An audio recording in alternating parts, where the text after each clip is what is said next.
Hello and welcome to everyone to this that I'm calling a series on leaders who I love. And I feel truly grateful and honoured to have Danielle LaPorte here. I have been following Danielle's work for many years. 5 years actually was when I first discovered you. I don't know if you know this, but I asked you and your team if I could reprint one of your quotes in a book that I was writing at the time.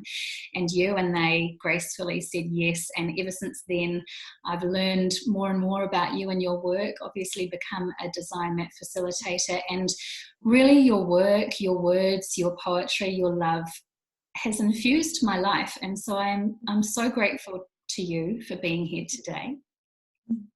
In terms of giving people the context, especially for those here in New Zealand who may not have heard of you, let us tell them that in your past you ran a future studies think tank studying trends for the likes of the Pentagon and the World Bank.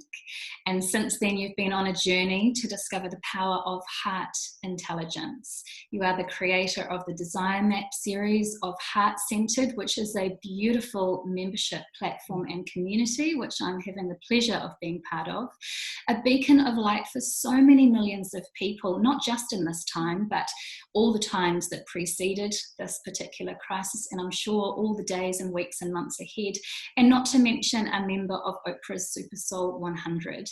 So you are amazing, and I know you might think, oh, I'm one person. We all are one person in this world, but you are a beacon of light to so many people, and so I'm grateful that you are here, and I would love to talk a little bit about that light that you shine on others. That was beautiful. Thank you. My first question for you is that in this time, this crisis that we are all in, many people turn to their values and practices and rituals to bring a sense of stability, centeredness, and groundedness. I was wondering if you could share with us some of your practices and rituals that keep you stable and grounded and hopeful and allow you to then show up as that beacon of light for others. Mm-hmm. Well, I should say that I've had to, there's been a grappling. So when we all first decided to shelter, that some of those practices just kind of spun to the side. Mm-hmm. And I think it might be useful to say that for those of us who, consider ourselves on a path of growth. Like, it comes, it goes. Mm. You get off track, you get back on track, you recommit, you double down. For me, I do some form of meditation every day, something. So if it's not a formal practice, so I have a couple meditations that I've co-created with an energy healer, and I take my own medicine and I do those. So 3 or 4 days a week, I do the earth adoration practice, where you're just pouring your loving intention onto all elements of the planet. It's like, it's your offering, it's what you receive. I love that. I have an active, I pray. I'm praying more deeply than I ever had, different level of conversation. I'm journaling, and I've never been a journaler, even though I write books and stuff.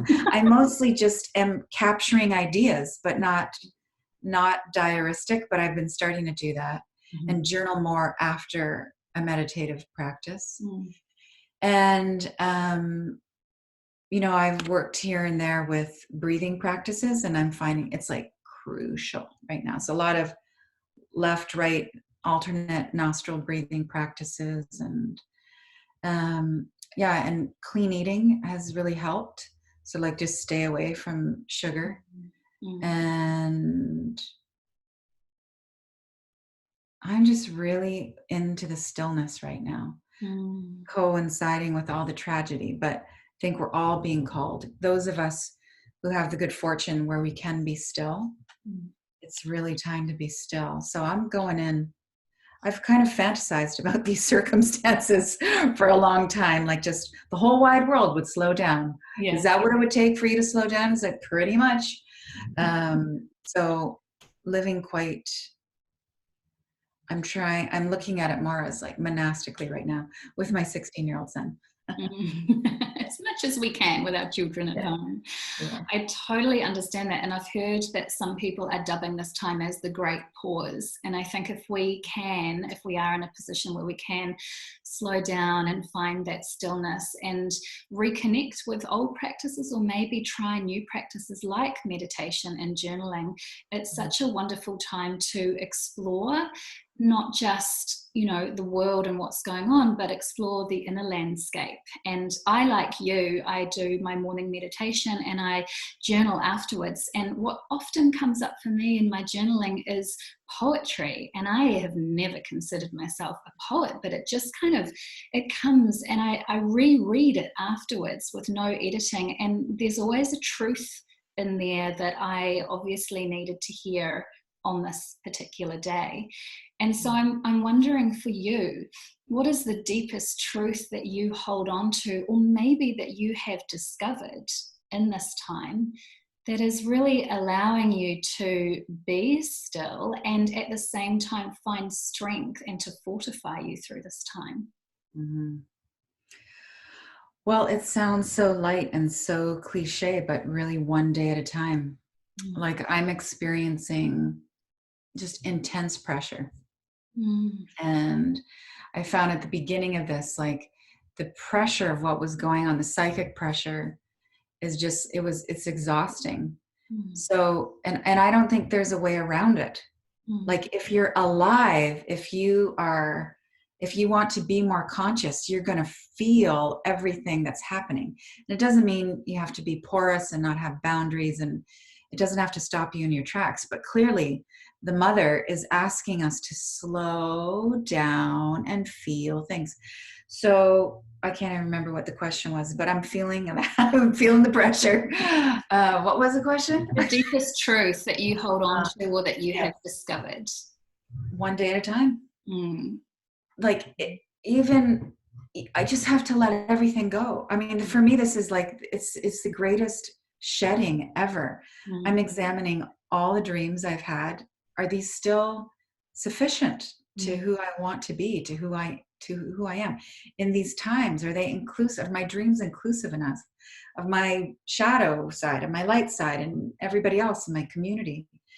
And just if any fear comes up about the future, I just have to just be here now. I'm grateful. I'm conscious. I'm alive. I'm aware of the love that I am. There's so much to be thankful for. Yes. There is so much to be thankful for. I love that stillness brings the opportunity to see the gifts, even the tiniest little gifts. And I think those are gifts around us, gifts in the way that we are now able to connect differently to and with each other, but also the gifts in ourselves in terms of the qualities that we have and the qualities that we can start to evoke and embody and bring forth, which may have been in the shadows or may have been hiding. This is a time to be so introspective and kind and allow those to shine. And so we all have so many wonderful qualities and gifts within us. But what would you say is the most universal and powerful quality that we can all harness right now? Compassion. Passion? Compassion. Compassion. Yeah. I think this is a call to live a more heart-centered life. And that when we are coming from the heart, I mean, they're everything, all virtues are just springing from love. So compassion is a form of love, generosity, joy, inclusiveness, gentleness, are all forms of love.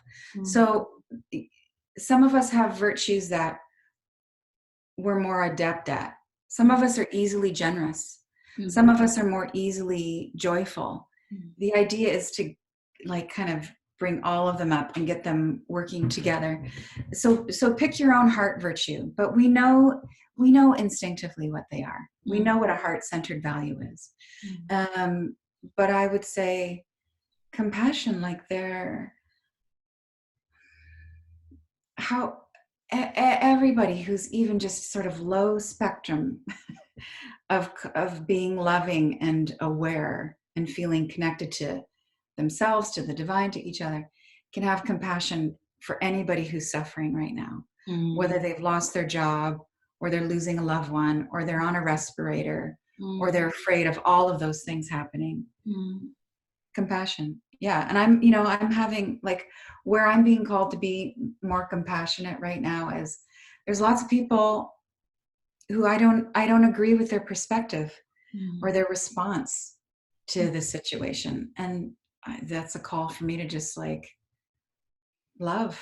Yeah. I don't have to agree. I can disagree and be a stand for my truth. But also maybe look a little more deeply into where they're coming from, and still, like, everybody has to be invited to the table.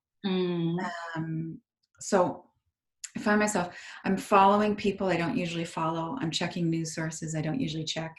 I'm doing it all discerningly. I'm also doing all that doing less of the media ingesting, but I'm doing it on my own time. I'm doing it sort of for research purposes. And when I feel centered and grounded, like, I've had a good day, I've given lots of love, got lots of gratitude, let me see what's going on outside of my bubble. Because we have to look after ourselves first and fill our cups in order to be able to give out to others, don't we? I so get that. I'm thinking about the people who you've already just referred to, in terms of people on respirators and people who have been made redundant and people who are in many different ways in darkness right now. You talk about compassion being so important, and we can all have compassion for those people, but when you're in that situation and in that darkness, it can be so easy to contract and to, protect and to hide yourself, which is obviously where self-compassion is required. But what would be your message for those people who are really in a dark place right now? If you can, in that place, I mean, this is really a dark night for humanity. A lot of us who have already been through a really dark passage feel like it's prepared us for this, to be able to show up. I mean, no one will be left unscathed from this. But if you can just grasp on to the idea that your suffering has meaning, that this is not for naught, that it's going to lead you somewhere better. You're burning illusions. You're getting closer to love, closer to your truth, closer to creation. And all of that will bring some relief and some joy someday. But if you think it's meaningless, it's because it's extra painful. Yeah. There's a reason. And the reason is not about punishment. Never about punishment. At least that's my belief system. So I don't think the divine mother nature is punishing us right now. I think she's very clearly trying to get our attention. And if we don't heed this and transform for the better because of this, transform our behavior, I think we're in for even more extreme suffering.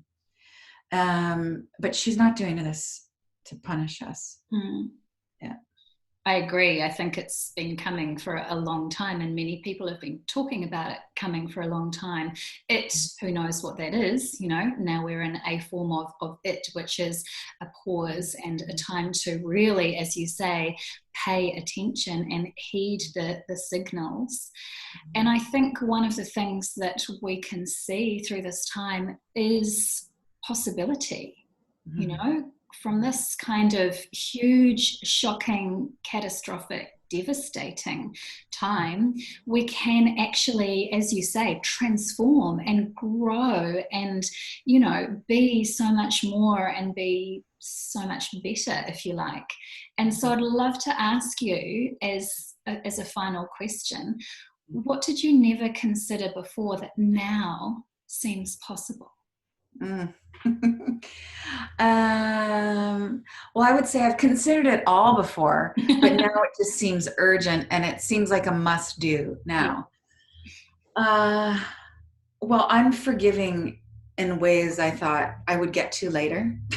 Yeah. I thought, when I'm like an old crone, I'll be so forgiving and just so graceful. And I'm just like, why not now? Yeah. Like, I'm done with it. We're off the hook. Let's proceed. Yeah. I'm much more interested in in local governance, well, self-governance, but local governance than I thought I ever would be.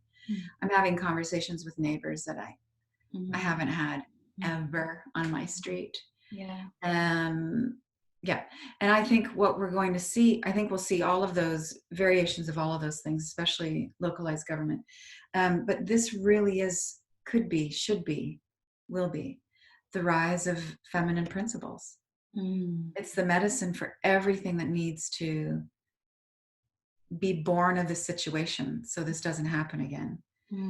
Yeah. Yeah. So beautiful. I mean, yes, the feminine is the flow of chaos. That is the feminine principle, and we are in chaos right now. And if we can hold our own structure and integrity and then flow with and into and through the chaos out the other side, there can be so much beauty and love, which of course is another of the feminine principles. So I completely get that. I love that as a metaphor.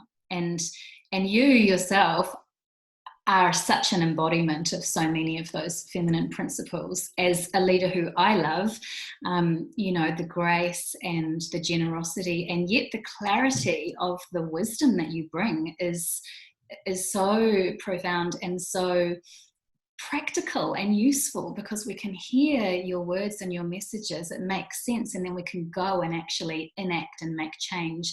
And I actually asked, as a little secret, some of the people in your team for their thoughts on you and how you're showing up as a leader that they love in this time. And so as a gift to you, I would love to read out to you the words that they have shared with me. Well, we got through this whole interview without me crying, so why not now? Go ahead. I find Danielle's transparency really comforting. I see this in contrast to friends and family who work for companies where some big decisions happen in the shadows. You are a beacon of light, a source of positivity and perspective during this time. You have shown up gently and fiery. You're providing deep comfort and action plans for moving forward. You have always been so loving, and more than ever, that love is healing for all of us. And they can't wait to hug you again. That's great. So that's from your team, and I know you'll be hearing this directly from them, but I think it's a really lovely gift to share their perspectives of you, their leader, with everyone here who is listening and watching, to understand, that you aren't just a beacon of light to all of us public out here, but you have your own team and you are a leader who they love so much and can't wait to hug again. And I personally am so grateful to you for sharing this time with me and your insights, your wisdom, and your words. Thank you. Lovely. And thank you to everybody listening. Yeah. Mwah. Mwah.